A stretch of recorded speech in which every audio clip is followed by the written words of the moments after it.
Book nibbles. Big ideas, small bites. Gabor mate S when the body says no begins from a simple but startling premise that the body is never truly separate from the mind, and that our unspoken emotions, our lifelong patterns of coping with stress, and the way we learn to suppress ourselves in the name of survival all have deep physical consequences. He introduces this idea not as abstract theory, but as the lived reality of hundreds of patients he has treated or studied over the years. Again and again, he has seen people suffering from chronic illnesses, cancers, autoimmune diseases, neurological disorders, who also share striking emotional histories. These are not people who simply got sick, as though struck randomly by fate. Rather, their illnesses reflect the long-term burden of lives lived under unrelenting emotional stress, often invisible, often self-inflicted in ways that seem noble or virtuous, but which exact a hidden toll. Mate is not accusing anyone of causing their own illness, but he is asking us to pay attention to the profound interplay between psyche and soma. When we fail to say no, when we fail to assert our needs or even recognize them, the body itself may step in to say no for us, sometimes fatally. One of the recurring patterns Mate uncovers is the personality type he calls the disease-prone personality. These are individuals who seem endlessly selfless, accommodating, and unfailingly nice. They're the ones who take care of everyone else, who suppress anger, who avoid conflict, who rarely acknowledge their own needs. Society often rewards these traits, calling such people kind, generous, compassionate. But beneath this mask is a profound cost.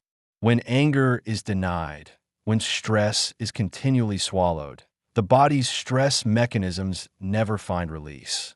Cortisol floods the system, immune responses are disrupted, and over time, this chronic suppression lays fertile ground for disease. Mate's point is not that kindness kills, but that compulsive self-effacement and emotional repression, especially when learned from childhood trauma or neglect, create a physiology that cannot withstand the demands of life indefinitely. To make his case, Mate presents numerous stories of patients. One memorable woman, a dedicated caregiver and always the dependable one in her family, was diagnosed with breast cancer.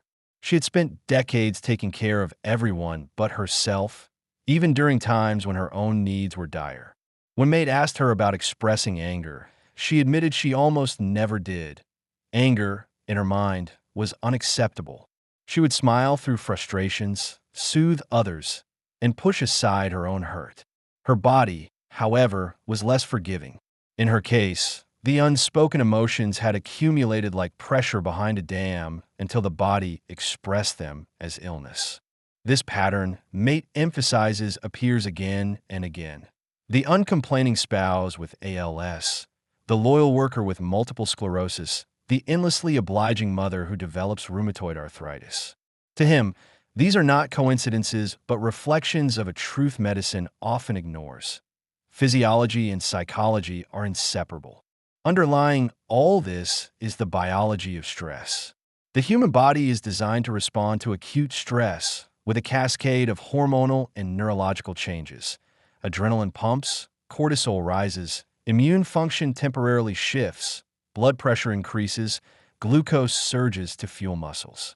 These reactions prepare us for fight or flight, and in short bursts, they are adaptive and life-saving. But when stress is chronic, when the threat is not a wild animal or sudden danger, but the daily grind of unexpressed anger, unresolved grief, or constant overwork, the body remains in a heightened state that becomes destructive. Cortisol levels that never normalize erode immunity, impair digestion, and interfere with cellular repair. Natural killer cells, vital to preventing cancer growth, become less active. Inflammation festers. Over months and years, this wear and tear sets the stage for disease. What distinguishes the patients in Mate's book is that their personalities, molded by early experiences, lock them into stress patterns they cannot escape. Mate does not shy away from the roots of these patterns, which often trace back to childhood. A child who learns that love is conditional, that they must be good, undemanding and compliant to receive affection, internalizes the lesson that their own needs are dangerous. Perhaps their parents were overwhelmed, abusive, depressed, or emotionally unavailable. To survive, the child becomes hyper-attuned to others, suppresses their own feelings, and grows into an adult who instinctively puts everyone else first. This adaptation may have saved the child emotionally, but in adulthood it becomes maladaptive. The body still remembers the stress of silenced feelings, and in time, this remembered stress can manifest as physical breakdown. In patient after patient, Maté identifies this through line. Childhood wounds become adult disease. Consider his account of Lou Gehrig's disease, or ALS. Studies show that people who develop ALS often share similar traits: stoicism, selflessness, and inability to express negative emotions. One of Maté's patients with ALS was described as the nicest person you could ever meet, someone who never complained even as his body deteriorated. Maté reflects that this very inability to complain, to express need, to acknowledge suffering, was not separate from his illness, but part of the same system. The motor neurons shut down, just as the patient himself had spent a lifetime shutting down his voice. This is the haunting metaphor at the heart of the book. The body echoes the psyche's silences. But Maté does not rest his case solely on anecdote. He also draws from research linking stress and disease. For instance, he cites studies showing that women who cannot express anger are more likely to develop breast cancer. He notes evidence that caregivers of chronically ill relatives have suppressed immune function compared to non-caregivers. He discusses research connecting rheumatoid arthritis flare-ups to stress, and data suggesting that people with certain coping styles face higher risks of autoimmune conditions. In autoimmune disease, the immune system literally turns against the body, mistaking self for other. To Maté, this mirrors the psychological state of someone who has learned to view their own needs, feelings, and anger as foreign, dangerous, or unacceptable. In suppressing the self, the body likewise loses tolerance for itself. One of the most poignant stories is that of people with cancer who, even while dying, still prioritize the comfort of others. He recounts how patients in hospital beds, racked with pain, would still smile politely at visitors, apologize for being a burden, and try to make others feel at ease.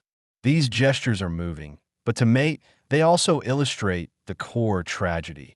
People so conditioned to neglect themselves that they cannot even grant themselves the honesty of pain at the end of life.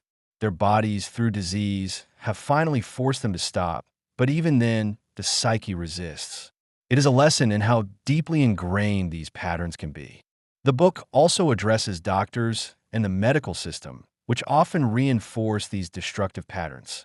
Medicine, Maté argues, tends to view disease mechanically, as though the body is a machine that breaks down randomly or due to purely physical insults. Doctors rarely ask about emotional history, stress, or trauma. They treat symptoms, prescribe drugs, or perform surgery, but they seldom inquire into the lived life of the patient. In fact, patients who are easy, those who do not complain, who follow orders without protest, are often favored. Yet these very patients are the ones at greatest risk, because their silence mirrors the suppression that underlies their disease. By rewarding compliance and ignoring emotion, medicine colludes with the patient's lifelong pattern of self-erasure. Maté urges physicians to see the whole person, not just the disease, and to create space where feelings and histories can be acknowledged as part of healing. Anger occupies a special place in his analysis. Anger, contrary to popular belief, is not inherently destructive. It is a signal, a boundary-setting emotion that tells us when something is wrong. Healthy anger protects the self, asserts needs, and creates space for dignity. The problem arises not from anger itself, but from its suppression or misdirection. People who never express anger, who swallow it in the name of peace, deprive themselves of this protective function. Over time, their bodies bear the brunt. Conversely, those who explode in uncontrolled rage are also unhealthy because their anger lacks regulation and becomes destructive to self and others. The key, Mate insists, is authentic expression, the ability to acknowledge anger, communicate it appropriately, and let it pass without festering. He gives examples of patients who, once they learned to say no and to express anger constructively, experienced improvements in their health. It is not a magical cure, but it is a vital shift in how stress is processed. In exploring the stories of his patients, Mate also reflects on his own life. As the child of Holocaust survivors, he grew up with inherited trauma. His mother, under immense stress during his infancy, had to leave him in the care of strangers for a time, which left him with a deep imprint of abandonment. Throughout his life, he struggled with compulsive work habits, overcommitment, and a tendency to neglect his own needs in service of others. In this sense, he does not write from above, but from within the very dynamics he describes. His personal honesty gives weight to his insights, showing that these patterns are not confined to sick people, but exist throughout society, in doctors, caregivers, and ordinary individuals alike. The book is full of small but profound lessons.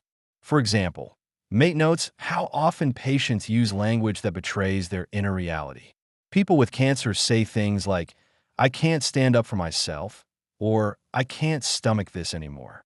People with multiple sclerosis may describe themselves as unable to move emotionally long before their bodies literally lose mobility. These metaphors are not coincidences, but reflections of the body-mind unity.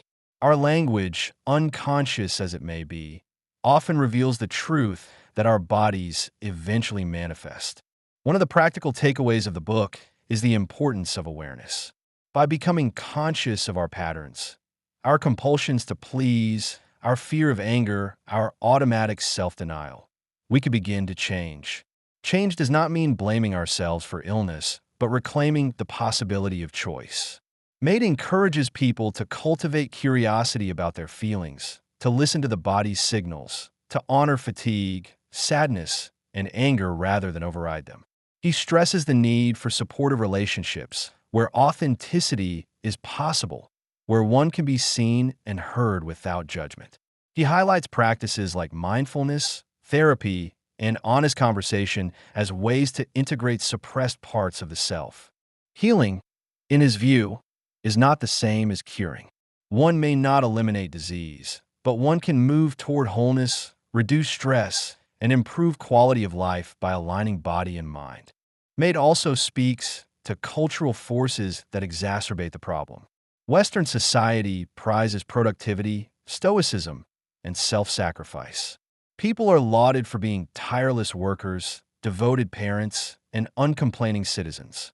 Vulnerability is often shamed, and emotional honesty is dismissed as weakness. In such a culture, the very traits that predispose people to illness are elevated as virtues. The man who works himself to death for his company, the woman who gives endlessly to her family while neglecting herself, the person who never rests or says no. These are the people society calls admirable, even as their bodies collapse. Mate urges us to question these values and to redefine strength not as denial of need, but as authenticity and balance. Perhaps one of the most haunting aspects of the book is how late these lessons often arrive. Many of Mate's patients only confront the truth when illness has already advanced. It is then, facing mortality, that they allow themselves to feel anger, to admit exhaustion, to acknowledge that they have lived for others while ignoring themselves. Some experience profound relief in finally being honest, even as their bodies fail. Mate sees in this both tragedy and hope. Tragedy that it took so long, hope that it is never too late to reclaim one's voice. His ultimate message is not despair, but a call to awareness now, before the body has to speak the words the mouth cannot. In his closing reflections, Mate emphasizes that we must learn to listen to ourselves, to others, to the whispers of the body before they become screams. We must create cultures, families, and medical practices that honor emotional reality, not just physical symptoms. And individually, we must dare to say no, to set boundaries, to acknowledge pain, to live in truth. The body, after all, will always insist on the truth, whether we want it to or not. By honoring that truth consciously, we can avoid the body having to say no for us in the form of disease. And that's it. Gabor mate S when the body says no. Thanks for listening to Book Nibbles. If you enjoyed this bite-sized book, don't forget to subscribe for more quick, insightful summaries. See you in the next nibble.